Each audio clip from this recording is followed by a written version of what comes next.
اب میں چند حدیثیں آپ کو بتاؤں کہ قرآن کہاں تک تمہاری دوستی نبھاتا ہے۔ پہلی بات، کچھ لوگ ڈر کر کے چھوڑے ہوئے، ہم تو پڑھ ہی نہیں پاتے تھے، اس پر بھی میں آج ایک حدیث پڑھا، حضرت عائشہ صدیقہ رضی اللہ تعالیٰ عنہا سے مروی ہے، فرماتی ہیں رسول کریم صلی اللہ تعالیٰ علیہ وسلم نے فرمایا الماہر فی القرآن، جو قرآن کا ماہر ہے یعنی اچھی تجوید میں تلاوت کرتا ہے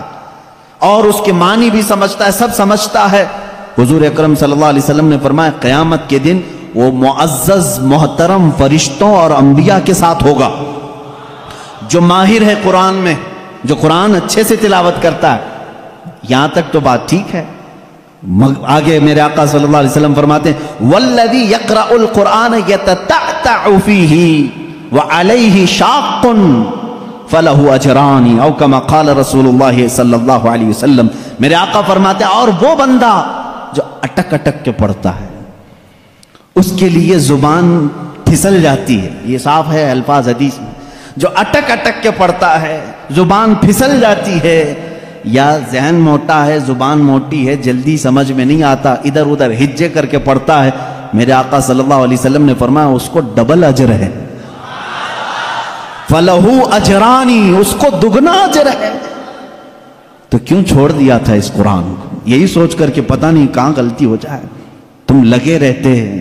ایک دن وہ آ جاتا جب ہماری زبانوں کی لکنت کو بھی یہ صحیح کر دیتا۔ قرآن پاک علاج بھی ہے، شفا بھی ہے، دوا بھی ہے، رزق بھی ہے، رحمت بھی ہے۔ عزیزان گرامی، میرے آقا صلی اللہ تعالیٰ علیہ وسلم نے فرمایا، احادیث کے چند جملے میں آپ کے سامنے رکھ دوں۔ رسول پاک صلی اللہ تعالیٰ علیہ وسلم فرماتے ہیں کہ جو قرآن گھر میں تلاوت کرتا ہے اس کے لیے ایک فرشتہ ہے جس کا نام سکینہ ہے۔ حضرت اسید بن حضیر رضی اللہ تعالیٰ عنہ ایک صحابی ہیں، وہ رات میں تلاوت کر رہے تھے، اچانک بادل کا ایک ٹکڑا نیچے آ گیا۔ بادل کا ٹکڑا کبھی نیچے آپ نے دیکھا نہیں ہوگا، اس میں کیا ہوتا ہے معلوم ہے؟ جیسے فریج کھولنے کے بعد بہت تیز شبنم جیسی ٹھنڈک رہتی ہے، اس طرح بادلوں کو کچھ جمی ہوئے پانی اور برف جیسی چیزیں گھیری ہوئی رہتی ہے، ایک ٹکڑا ان کے اوپر آ گیا۔ حضرت اسید ڈر گئے، ان کا گھوڑا ہنہنانے لگا، تیزی سے اچھل کود کرنے لگا،